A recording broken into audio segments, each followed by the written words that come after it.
جب ہمارا شہر، ہمارا ملک، بلکہ پورا عالم اسلام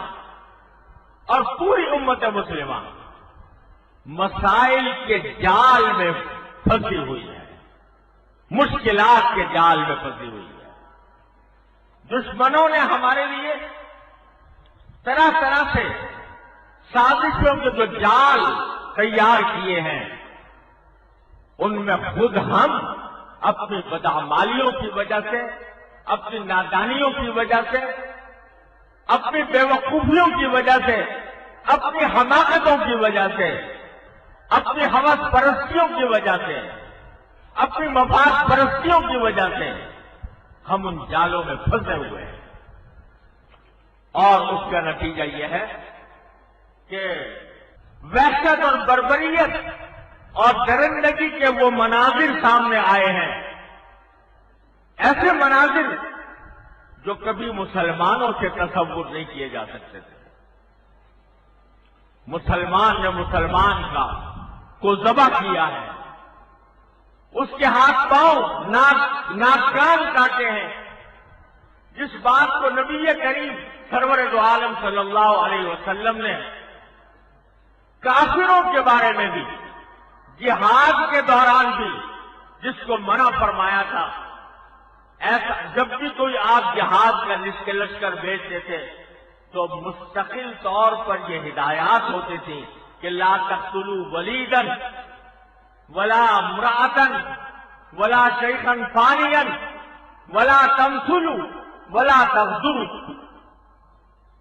ہدایات یہ ہوتی تھی جہاد کو کافروں کے ساتھ، وہ کافر جو مسلمانوں کے اوپر ظلم و ستم توڑ رہے تھے، ان کے ساتھ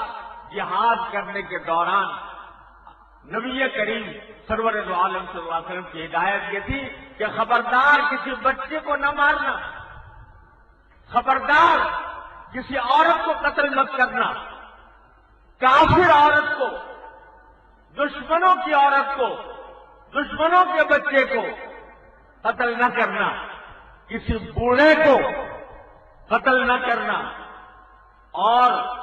اگر کسی جوان کو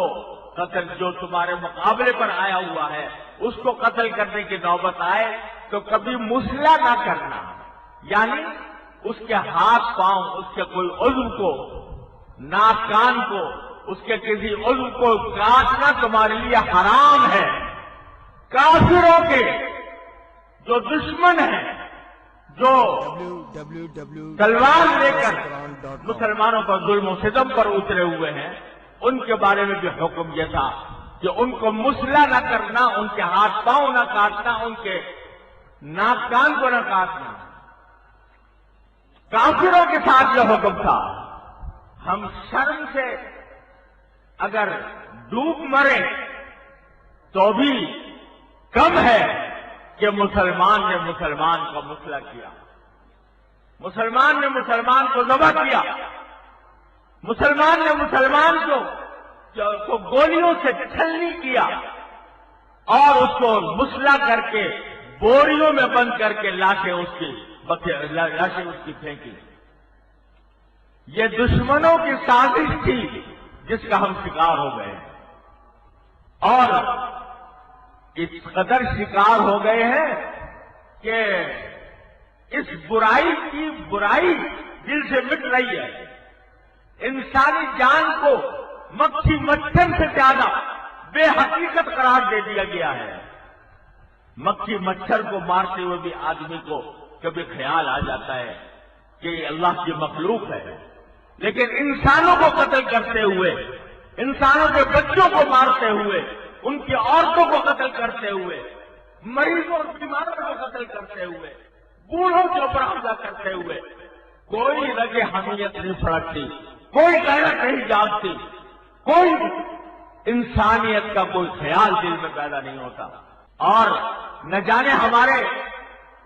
بھائیوں اور بہنوں کے کتنے خاندان اجڑے ہیں جن کے گھروں میں سب ماتم مٹی ہوئی ہے، وہ اس لیے کہ ہم نے ایک دوسرے کے آگے مقابل آ کر اس طرح ایک دوسرے کے ساتھ معاملہ کیا ہے کہ ایک مسلمان کو کافر کے ساتھ بھی، حربی کے ساتھ بھی، دشمن کے ساتھ بھی ایسا معاملہ کرنے کی اجازت نہیں ہوتی. یہ اتنا بڑا اجتماعی گناہ ہے، اتنا بڑا اجتماعی جرم ہے کہ جس کی سزا اللہ تعالیٰ اپنے فضل و کرم سے ہمیں معاف فرما دے، ورنہ یہ جو کچھ عذاب نظر آ رہا ہے یہ در حقیقت ہماری ان بدعمالیوں میں سم رہا ہے. میرے بھائیوں، ہم لوگ نبی کریم سرور دو عالم محمد مصطفیٰ صلی اللہ علیہ وسلم کے ارشادات کو آج کو سے پوچھ ڈال کر، پیچھے ڈال کر، اپنے ذاتی سیاسی متعصبانہ رنگ و نسل پر مبنی خیالات اور جذبات کے اندر بہے ہوئے ہیں.